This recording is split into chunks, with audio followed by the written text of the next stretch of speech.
Hadirat sekalian yang saya hormati, di sini banyak yang lebih pantas untuk memberikan tausiah. Di sini ada Profesor Dr. Kiai Haji Imam Istiqlal, ada Kiai Husain, Kiai pembela perempuan, ada Kiai Abdul Hakim, ada Menteri Agama yang sudah pensiun, dan banyak sekali. Ini ada Gus Yasin, ada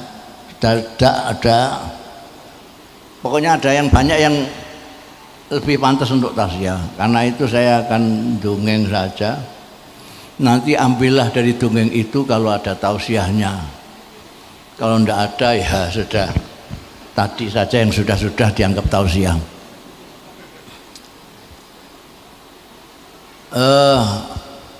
Ini cerita dari pelaku sejarah. Saya pelaku sejarah. Jadi nanti Pak Sekjen catat semua ini untuk didokumentasikan ya. Depan saya ini sangat penting. Ini penting. Jadi saya mulai yang awal sekali. Saya berapa list? Saya dikasih waktu berapa menit? Nanti subuh katanya. Wah, ini bagus kalau sampai subuh. Saya mulai dari awal sekali.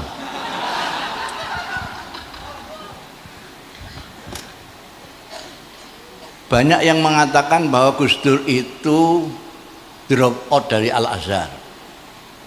Itu tidak benar. Yang benar, Gus Dur tidak pernah kuliah di Al-Azhar.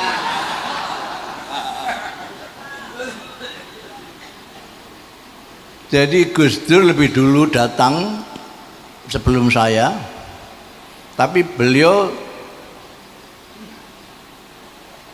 entah sibuk apa, pokoknya sibuk lah, sehingga tidak sempat untuk daftar kuliah. Ketika saya daftar kuliah, beliau tanya sama saya nggak tahu Gus Dur itu begitu ketemu saya langsung akrab. Sampai ketika saya daftar kuliah, beliau tanya, kamu sudah daftar kuliah? Sudah. Di mana? Ini yang baru ini. Saya memang memilih yang baru dibuka, karena datang saya itu sudah ngepas. Kalau saya masuk kuliah yang biasa itu, saya langsung ujian. Sehingga saya milih yang baru, yang masih 4 bulan akan ujian. Lagi pula mata pelajarannya itu saya akrab semua, karena saya tidak pernah sekolah kayak orang-orang lain ini. Saya dan intelek kendilan betul. Dari orang pondokan sama sekali tidak pernah sekolah belas, kecuali SR. Itu saja ijazah hilang. Jadi tidak punya ijazah.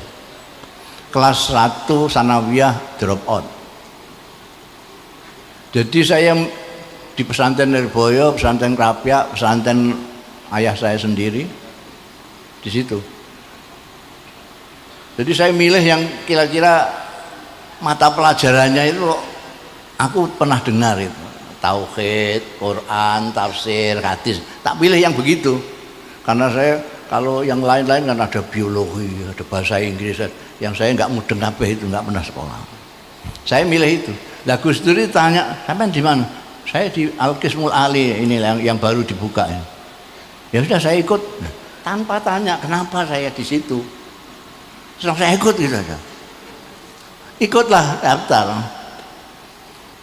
Begitu mulai masuk kuliah, beliau lihat mata pelajarannya. Loh ini kan mata pelajaran yang diajarkan di pesantren-pesantren itu loh. Lah saya memang milih itu. Wah, ngantek-ngantek umur gitu. Terus dia tidak jadi. Terus dia daftar ke Fakultas Adab di Irak.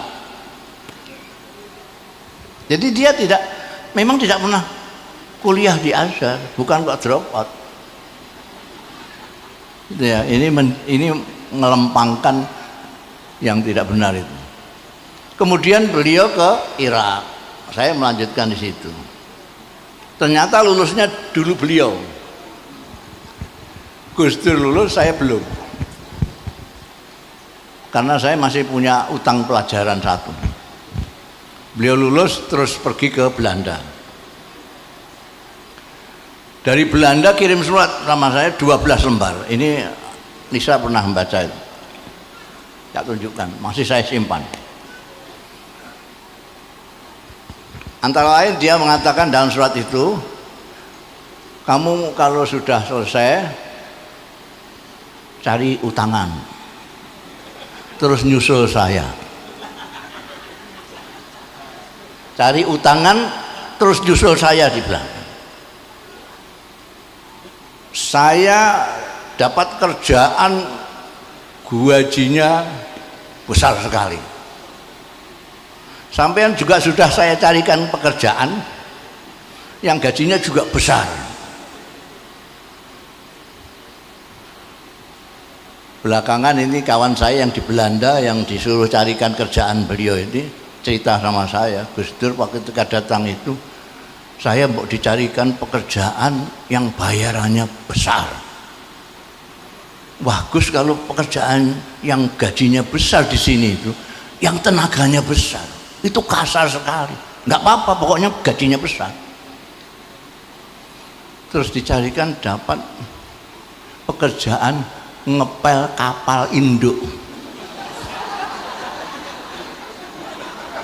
Itu memang berat sekali. Kata kawan saya itu kalau jam 5 itu pulang itu Gus Dur, oli tok itu. Demi untuk dapat.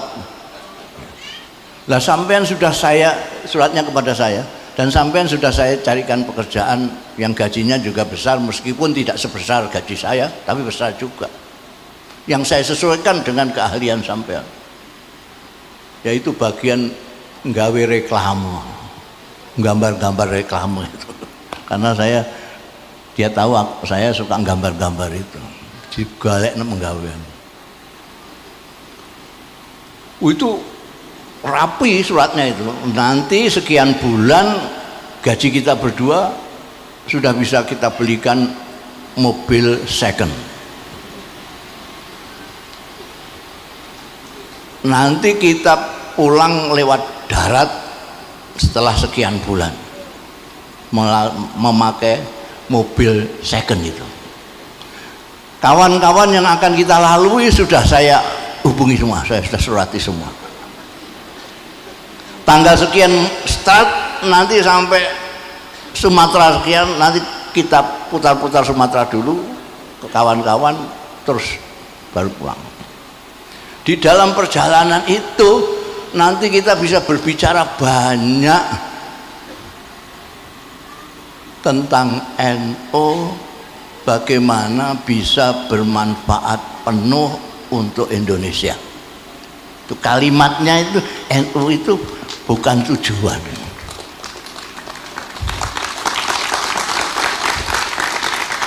Dan ternyata Indonesia pun itu bukan tujuan juga untuk Gus Dur. Tujuannya adalah dunia, kemanusiaan. Ini saksinya ini, Yahya Khalil Stakuf ini muridnya. Ngaku tidak mengaku, dia ini muridnya Gus Dur. Mbak diangkat jadi juru bicara. Makanya sekarang dia wah mau ke dunia, macam ditaklukkan segala macam, sak jagat itu ya, meneruskan Gus Dur. Kalau malam ini temanya pembaharuan NU. Di NU itu yang lahir 26, pembaharuan pertama menurut saya dilakukan oleh Allah yarham Kiai Mahfud Siddiq. Kiai Mahfud Siddiq itu otodidak. Beliau organisatoris tapi tidak tahu dari mana dia belajar organisasi. NU rapi itu zaman Kiai Mahfud Siddiq 37 sampai 40. Punya 2 penerbitan yang tidak mati-mati sampai Kiai Mahfud wafat. berita NU dan suara NU. Berita NU untuk intern Nahdlatul Ulama, suara NU untuk keluar. Kita nggak tahu nanti ini generasi Yahya dan Saifullah ini bisa bikin penerbitan yang nyaingi New York Times. Apa duta masyarakat bisa hidup lagi. Itu Kiai Mahfud yang fenomenal. Kiai Mahfud mempunyai gerakan mabadi khairu ummah, prinsip-prinsip umat terbaik, dari kuntum khairu ummatin ukhrijat linnas. Itu orang belakangan menyangka itu gerakan moral, padahal tidak, itu gerakan ekonomi. Nah, ini silakan dilihat itu. Kemudian lama sekali muncul Gus Dur. Gus Dur itu dulu punya kumpulan namanya Pecinta Nahdlatul Ulama. Pencinta Nahdlatul Ulama. Memikirkan mulai dari kiai-kiai dulu itu sudah enak-enak di pesantren, kok bikin Jamiah Nahdlatul Ulama itu untuk apa? Dipikir dan dibahas. Ketemu di mana-mana dibahas itu.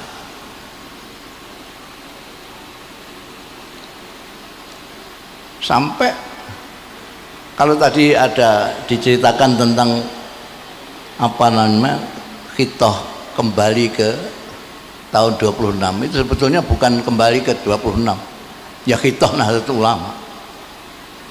Kalau kembali ke 26 itu NU waktu jadi partai, Pak Idham itu tahun 74 itu ada kombes NU ketika Pak Harto membonsai NU menjadi satu dengan P3, lalu kombes mengeluarkan itu tadi, kembali ke khitoh 26. Artinya biar yang dibonsai itu hanya politiknya saja, pendidikannya dan lain sebagainya masih tetap seperti khitoh 26. Tapi kalau yang khitoh Nahdlatul Ulama, putusan Munas kemudian dikukuhkan dalam Muktamar Nahdlatul Ulama Situbondo, itu konsepnya diawali dari pecinta NU ini. Ada grup 24. Grup 24 ini menunjuk tim 7. Tim 7 ini ketuanya Gus Dur. Ini yang kemudian membuat draft tentang khitoh Nahdlatul Ulama dan program-program kegiatan Nahdlatul Ulama. Dan itu di Munas Situbondo disepakati, di Muktamar dikukuhkan lagi. Seperti yang dikatakan Ketua Nahdlatul Ulama tadi, Kiai Yahya Khalil, di Muktamar Situbondo Gus Dur bukan sengaja, bukan kebetulan, Gus Dur memang didorong oleh semua orang untuk menjadi ketua pada waktu itu, untuk membuka wawasan Nahdlatul Ulama. Ketika itu Gus Dur bilang cukup 1 periode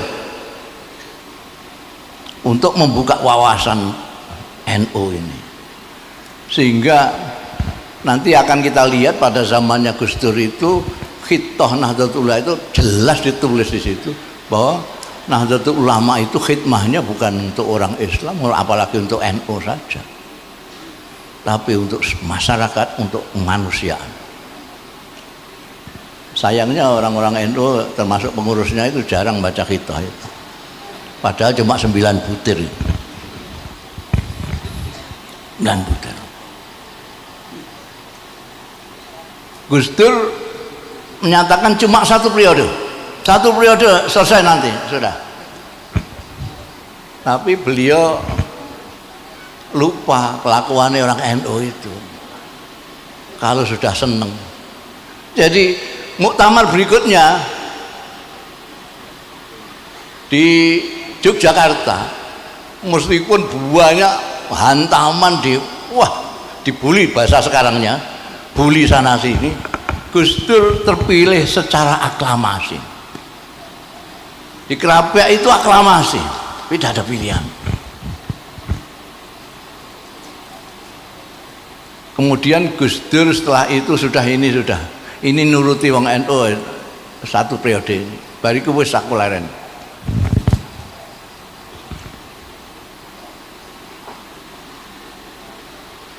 Maunya sudah selesai Gus Dur itu.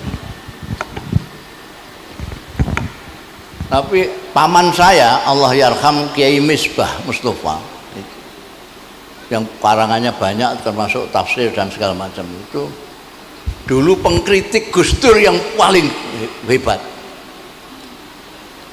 Soal bank, soal apa itu nulis tidak karu-karuan. Pokoknya ngeritik beletnya Gus Dur. Kiai Misbah orangnya apa? Terus terang itu langsung aja. Ketika mendengar Gus Dur mau berhenti, Kiai Misbah datang ke rumah Keleteh itu. Aku krungu Gus Dur harus mundur. Saya dengar Gus Dur katanya mau mundur. Nggih.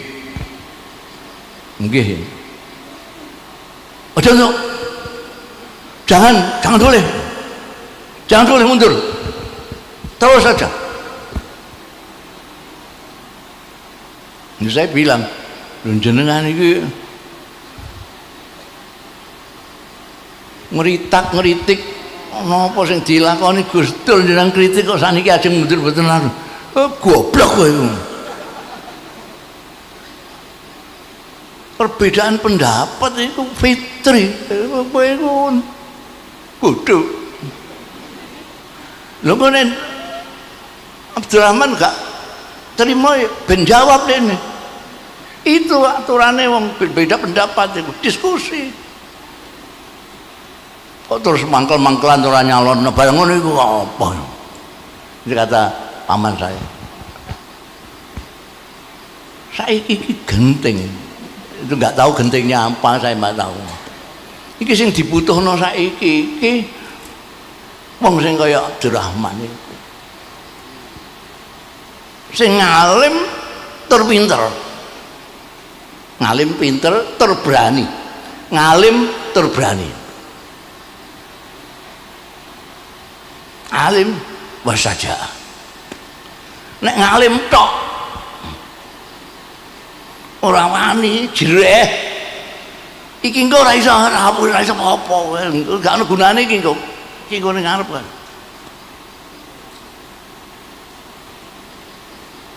Lah nek wani tok tapi gak ndek ilmu, iku nabrak-nabrak kaya celeng. Terus kok kandhane. Lanjutkan dia, ya aku tan Jakarta nemoni.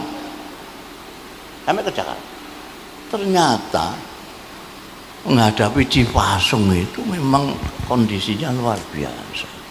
Pak Harto itu udah kepengin nguasani NU dengan cara membonsai di P3 ndak kasil. Yang dirah Gus Dur. Kok Gus Dur nggak berani? Ya sudah, habis selesai NU di Cipasung. Gus Dur ketua NU nggak boleh naik panggung kok. Gila itu Soeharto. Wong ketua NU sing duwe gawe kok enggak boleh menang-menangan seperti itu. Tapi Gus Dur di belakangnya kiai-kiai se-Indonesia sampai sing istighosah itu enggak karu-karuan, akhirnya menang. Coba kok enggak Gus Dur sembuh. Loh itu menggunakan bermacam-macam cara untuk jatuhkan Gus Dur.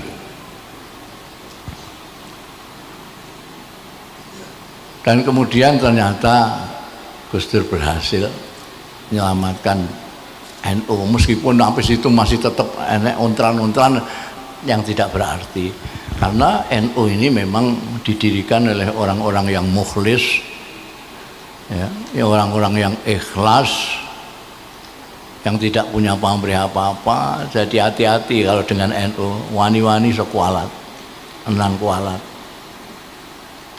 Umpamane wani NU, wani Gus Dur wis kualate double-double. Sampai ada kiai yang nyateti iki lho sing kualat-kualat iki lho. Sampean kalau mau daftarnya ini, nanya Gus Yasin ini, Gus Yasin punya catatan ini. Orang-orang yang kuat, jadi jangan. Jadi pembaruan NU terutama dari segi pembukaan wawasan orang NU yang selama ini hanya mengurusi dirinya sendiri menjadi mengurusi orang banyak. Dari memikirkan NU sebagai ghoyah, tujuan hidup, hanya sebagai wasilah untuk kepentingan Indonesia. Dulu ada kawan eratnya Gus Dur namanya Allah yarham Dr. Fahmi Saifuddin, putranya Pak Saifuddin Zuhri, kakaknya Menteri Agama mantan ini Lukman Saifuddin. Dua orang ini mempunyai pikiran yang sama bahwa NU bukan hanya bisa untuk berkhidmah, memberikan manfaat kepada bangsa Indonesia, tapi untuk dunia. Dan dua orang ini berpikir terus. Sayangnya ketika Gus Dur dilantik jadi presiden, Dr. Fahmi di rumah sakit tidak bisa apa-apa. Maka salah satu kunjungan pertama presiden pada waktu Gus Dur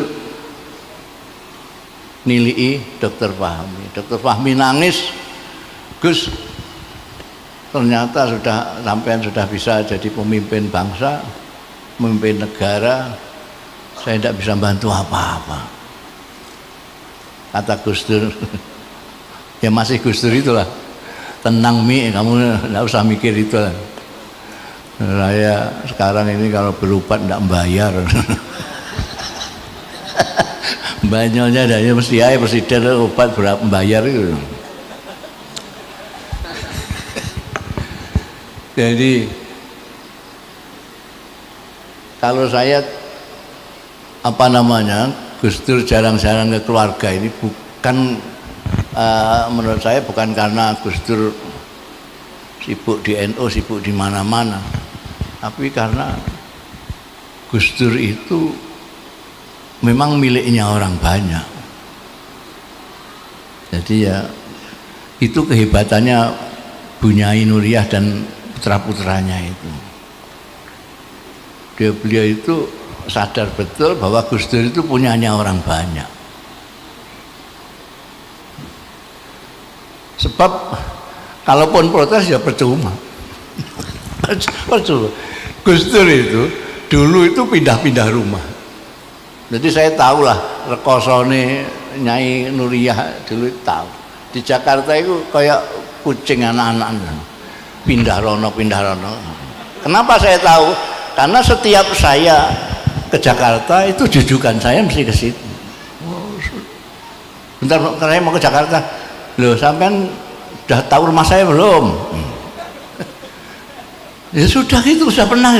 Enggak, sekarang saya pindah di Cilanda. Pindah. Pun miliknya orang banyak. Saya pernah disuruh nunggu rumahnya, pernah kok. Saya sowan ke beliau, beliau ada acara. Sampai saya tinggal dulu ya sini. Saya main ngobrol lah. Itu suruh ngobrol sama Nyai ini, beliau ada acara muter-muter. Pernah terjadi juga Nyai Nuria ini ketemu Gus Dur di tempatnya orang. Sama-sama diundangnya, jadi ketemunya. Sudah berapa lama Gus? Ya ini baru ketemu ini setelah 3 hari.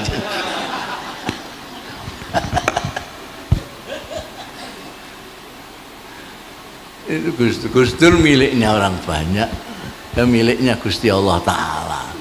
Karena itu Gus Dur itu meskipun presiden, satu-satunya presiden di dunia yang tidak punya dompet. Ini presiden nggak punya dompet. Presiden nggak punya dompet. Saya saja dompetnya 2. Rupiah dan dolar.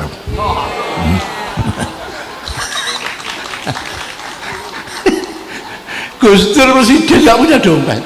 Iya, tuku bakso utang anaknya. Anaknya itu Lisa. Saya tahu sampai Gus Dur itu pernah saya sampai itu itu kan dahulunya Kanjeng Nabi itu kan semua itu punya hak.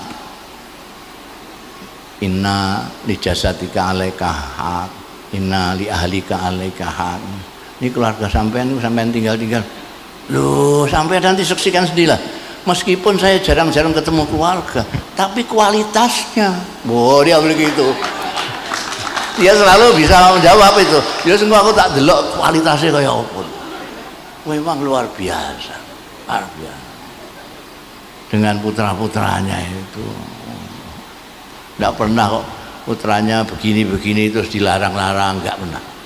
Asal bisa menjelaskan, kowe kok ngene apa nak, tujuanmu apa.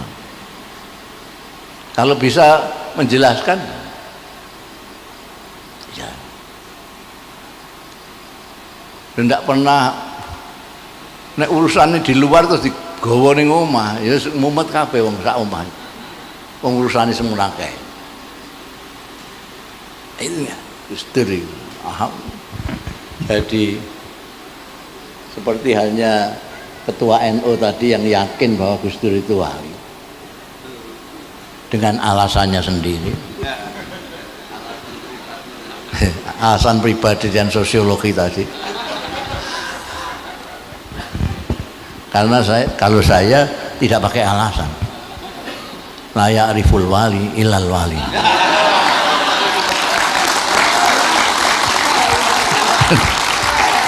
Kok sampean kok tepuk-tepuk, ada wali kok tepukin bagaimana?